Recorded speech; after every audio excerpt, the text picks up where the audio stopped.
तुल्यनिन्दास्तुतिर्मौनी सन्तुष्टो येन केनचित् अनिकेतः स्थिरमतिः भक्तिमान् मे प्रियो नरः।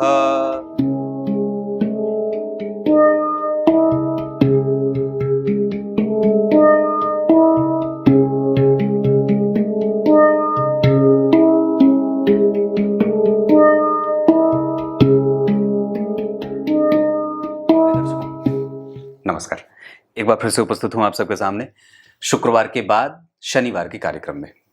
गुरु के कारण कैसे कैसे धन योग का निर्माण होता है, आज इसी विषय पर चर्चा करूंगा। बने रहिएगा कार्यक्रम के अंतिम हिस्से तक, कहीं नहीं जाना है, बिल्कुल बन के रहिए। शुरू करते हैं आज का कार्यक्रम। कार्यक्रम के आरंभ में बोले गए गीता जी के श्लोक का अर्थ भी बताने वाला हूं। यहां मैंने एक चक्र बनाया है और लिखा है गुरु से बनने वाले धन योग। एक ऐसा धन योग जिसमें आपकी कुंडली में गुरु की भूमिका निश्चित ही होगी, और यह धन योग तब बनेगा जब आपकी कुंडली में गुरु की स्थिति केंद्र या त्रिकोण में होगी तब। लेकिन जो बन जाए तो अथाह धन का मालिक भी बना दे।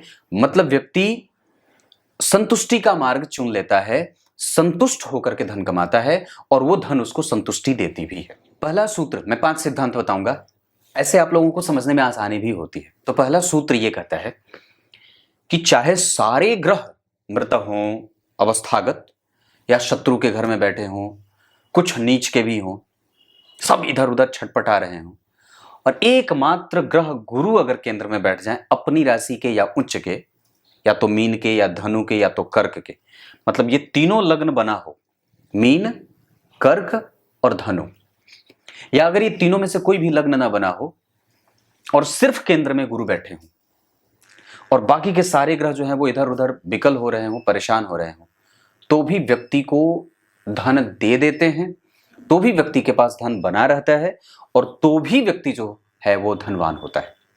फिर आपको धन के मामले में चिंतित होने की आवश्यकता नहीं है, आपको अपने काम पे फोकस रख करके आगे बढ़ने की आवश्यकता है। ये पहला सिद्धांत है। अब आइए दूसरे सिद्धांत पे लेके आता हूं। धन भाव से संबंधित दूसरा सूत्र ये है जो मैं आपको अब बताने वाला हूं।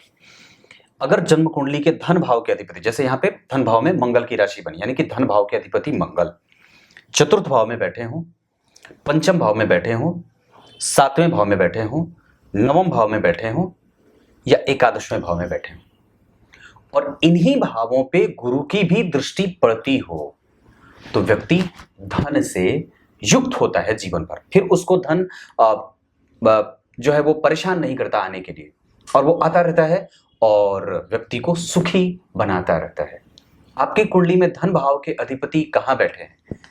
लग्न में, चतुर्थ में, पंचम में, सप्तम में, नवम में और एकादशवें में। और अगर इन्हीं पे गुरु की दृष्टि, कोई भी गुरु की दृष्टि पड़ जाए, 5वीं पड़ जाए, 7वीं पड़ जाए। 5वीं कैसे पड़ेगी? जब यहां बैठेंगे तो यहां से 5वीं दृष्टि से देखेंगे, यहां बैठेंगे तो 7वीं दृष्टि यहां से होगी, और यहां बैठेंगे तो 9वीं दृष्टि यहां से होगी।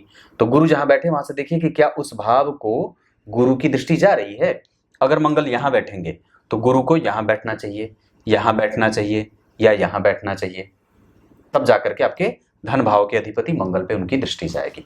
तो ये दूसरा धनवान सिद्धांत बनाएगा, व्यक्ति को धनवान बनाने का सिद्धांत है, जहां वो कई तरीके से व्यक्ति को परिपूरित करते रहते हैं। अब आइए तीसरे सिद्धांत पे लेके आता हूं। तीसरा सिद्धांत, अगर जन्म कुंडली के लाभ भाव में मंगल बैठे हों, लाभ भाव में मंगल बैठे हों किसी भी राशि के, और गुरु भी उनके साथ बैठे हों, लाभ भाव में गुरु और मंगल किसी भी राशि में बैठेंगे तो व्यक्ति धनवान होता है। यह तीसरा सिद्धांत है धनवान होने का। आप लोग मेरे कार्यक्रम के प्रत्येक दिन का कार्यक्रम देखने के बाद जय श्री कृष्ण अवश्य लिखा करिएगा, और मेरे चैनल पे जो प्लेलिस्ट बना हुआ है उसे एक बार जाकर के जरूर चेक करिए।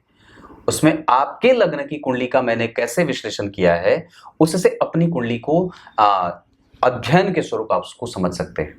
और बाकी जैसे ग्रहों की दृष्टियां, 16 संस्कार के बारे में बताए गए हैं, धन योग के बारे में बताए गए हैं, संतान के बारे में बताए गए हैं, दृष्टियों के बाद आपको राहु केतु से संबंधित कार्यक्रम हैं, कोरोना काल के विशेष कार्यक्रम मैंने बनाए हैं, ये सब जाकर के अवश्य चेक करना चाहिए।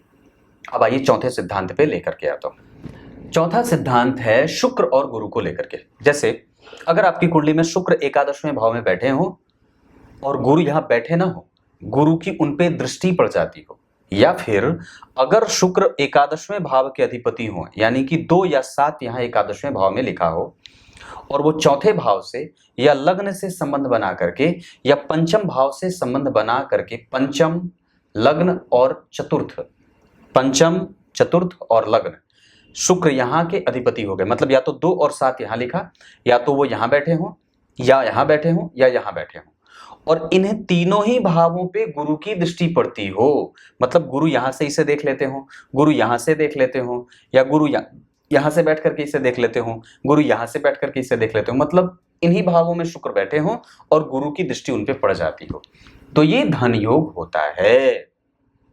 ऐसे ये चौथा सिद्धांत था।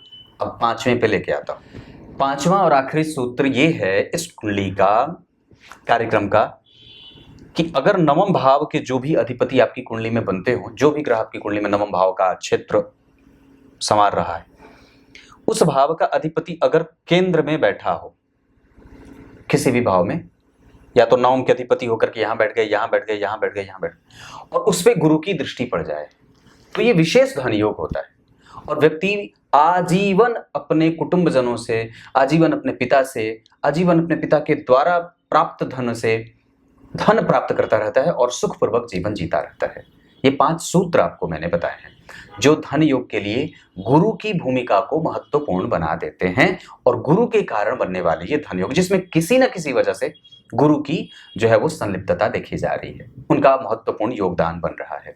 अब आइए आपको कार्यक्रम के आरंभ में बोले गए गीता जी के श्लोक का अर्थ बता देता हूँ। गीता जी के 12वें अध्याय के 19वें श्लोक में भगवान को ऐसे लोग प्रिय हैं, उन्होंने बताया है, जो सुख और दुख में एक जैसा रहे, जो प्रत्येक परिस्थिति में हमेशा एक जैसी स्थिति को बना करके रखे, जिसमें सिर्फ उसको ये लगे कि मेरा शरीर निर्वाह हो रहा है और मैं बहुत ज्यादा किसी में उलझा हुआ नहीं हूं, बेचैनी उसको कम रहे, प्राप्त होने का डर और खोने का भाव बिल्कुल भी ना रहे, और प्रत्येक व्यक्ति के साथ उसका जो संबंध है वो बिल्कुल ही बराबर वाला है, न तो कोई उसके बहुत ज्यादा करीब है, न तो बहुत ज्यादा कोई निकट है, न तो कोई उसका शत्रु है, न तो कोई उसका मित्र है, सभी बराबर हैं। जो ये भाव सब में दिख जाए वही वास्तविक संत है। तो ये जो स्थिति बनती है वो आपको ईश्वर के निकट लेके जाने में आपकी सहायता करती है। कहने का अर्थ ये है कि आप उलझे हुए हैं या फिर सुलझे हुए हैं, कितने, कैसे, आपके मनोभाव कैसे हैं, वो कितने स्वतंत्र हैं और कितने बंधे हुए हैं।